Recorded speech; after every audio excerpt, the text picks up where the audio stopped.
Assalamualaikum warahmatullahi wabarakatuh.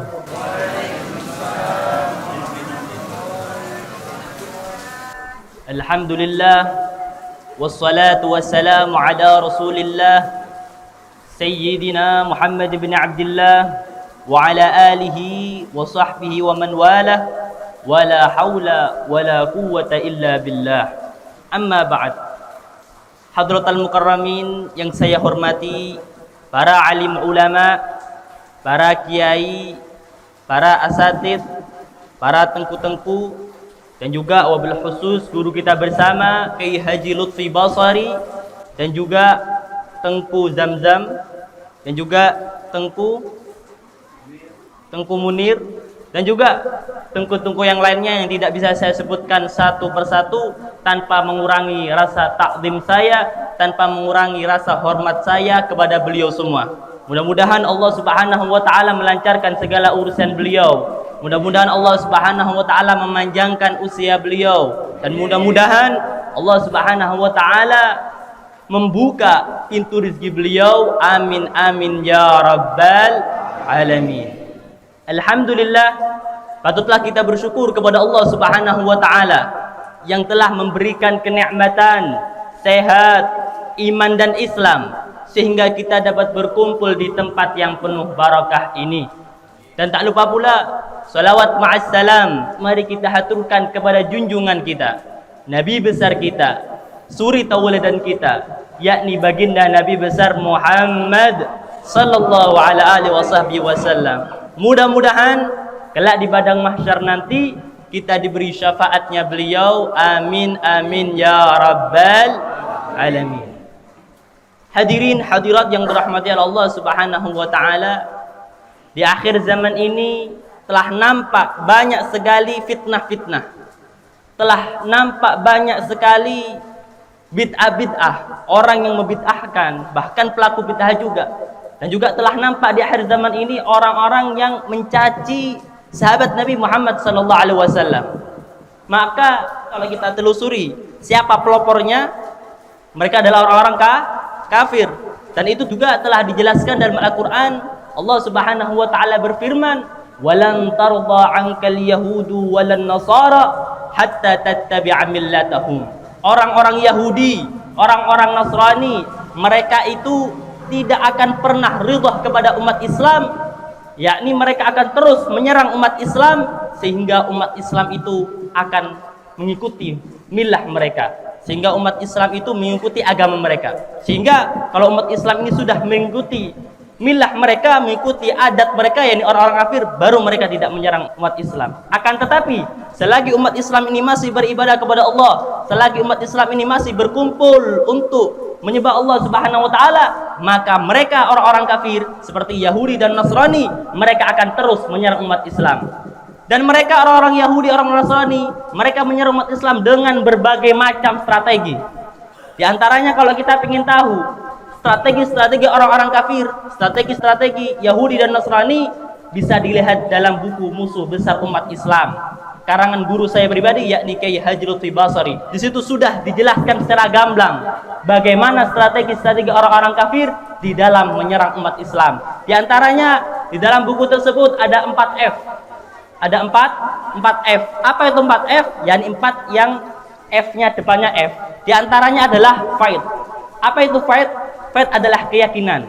Orang-orang Yahudi, orang-orang Nasrani, orang-orang kafir, mereka membuat keyakinan, mereka membuat sinkretisme, mereka membuat pluralisme, mereka membuat wahabisme, mereka membuat syiah dan lain sebagainya. Tujuannya untuk apa?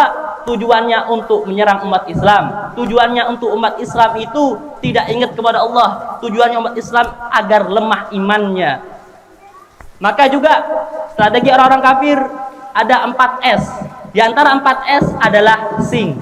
Nah ini bagi pemuda-pemuda, apa itu sing? Sing adalah musik. Ternyata sing, musik itu termasuk daripada strategi-strategi orang-orang kafir. Apabila musik itu menyebabkan lupa kepada Allah Subhanahu wa taala, maka sing ini termasuk daripada strategi-strategi orang-orang kafir untuk menyerang orang-orang untuk menyerang orang-orang Islam, untuk menyerang umat Islam. Banyak sekali pemuda-pemuda Islam, khususnya ini bagi pemudi-pemudi ya, yang mereka terjerumus dengan strategi mereka, dengan sing itu tadi, dengan musik tadi. Ya, banyak sekali musik-musik yang membuat umat Islam ini lupa kepada Allah Subhanahu wa taala. Di antaranya lagu-lagu K-pop ya, lagu-lagu Korea, pokoknya banyak sekali lagu-lagu Indonesia, pokoknya banyak sekali lagu-lagu yang mana ketika kita dengar lagu tersebut membuat kita itu lupa kepada Allah. Sehingga kalau umat Islam lupa kepada Allah Subhanahu wa taala, maka mereka orang-orang kafir akan mudah untuk menyerang umat Islam. Dan juga banyak sekali strategi-strategi orang kafir di dalam menyerang umat Islam. Maka apa? Maka kita perlu waspada. Dan juga bagi orang-orang yang alim, bagi orang-orang yang tahu ilmunya, bagaimana cara menyerang orang-orang kafir, maka tampakkanlah ilmunya, maka tampakkanlah, jangan diem saja bagi orang-orang yang alim. Karena juga diperintahkan oleh Rasulullah sallallahu alaihi wasallam. Apa kata Nabi Muhammad sallallahu alaihi wasallam? "Idza dhaharatil fitani awil bid'ah wa subba ashabi falyudhhiril alimu ilmahu."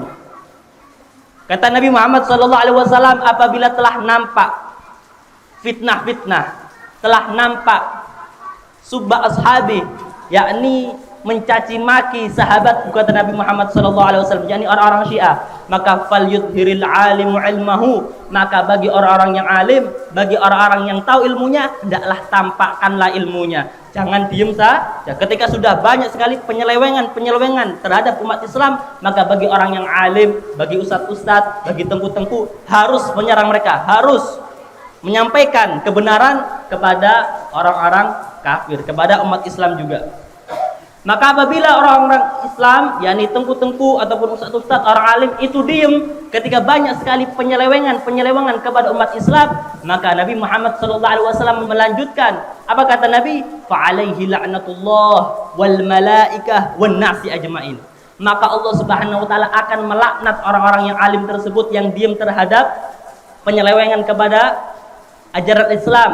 Kemudian bukan hanya Allah saja, para malaikat wan nasi ajmain, dan seluruh manusia akan melaknat orang alim tersebut. Maka bagi orang alim, bagi orang yang tahu ilmunya, hendaklah untuk menyebarkan, ya, hendaklah untuk menyerang orang-orang kafir ketika orang kafir itu banyak sekali mereka membuat strategi di dalam menghancurkan umat Islam. Maka apa? Maka bagaimana dengan kita yang awam ini, ya? Bagaimana kita yang awam ini?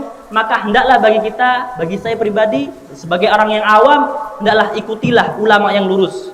Ikutilah ulama yang sudah jelas akidahnya. Yakni akidah Ahlus Sunnah wal Jamaah yang sudah jelas akidahnya, yakni di dalam tasawuf mengikuti Al-Imam Junaid Al-Baghdadi, di dalam tauhidnya mengikuti Al-Imam Asy'ari wal Imam Maturidi, di dalam fikihnya mengikuti 4 madhab, yakni Imam Hanafi wal Imam Maliki wal Imam Syafi'i dan Imam Hambali. Tapi kalau di Indonesia mengikuti Imam Syafi'i. Nah, maka kalau kita tahu bahwasanya ulama ini akidahnya Ahlus Sunnah wal Jamaah, maka hendaklah bagi kita untuk mengikuti Ahlus Sunnah, ulama Ahlus Sunnah wal Jamaah. Agar apa? Agar kita tidak terjerumus dengan strategi-strategi orang-orang kafir. Sehingga ketika kita mengikuti ulama-ulama Ahlus Sunnah wal Jamaah, maka kelak di hari kiamat, kelak bahkan di dunia pun kita menjadi orang-orang selamat, yakni selamat dunia dan akhirat. Amin amin ya rabbal alamin. Mungkin ini saja yang bisa saya sampaikan. Kurang lebih saya mohon maaf yang sebesar-besarnya apabila ada tutur kata yang kurang berkenan di hati hadirin wal hadirat. Saya mohon maaf yang sebesar-besarnya. Hadza minni wal afu minkum. Assalamu alaikum warahmatullahi wabarakatuh.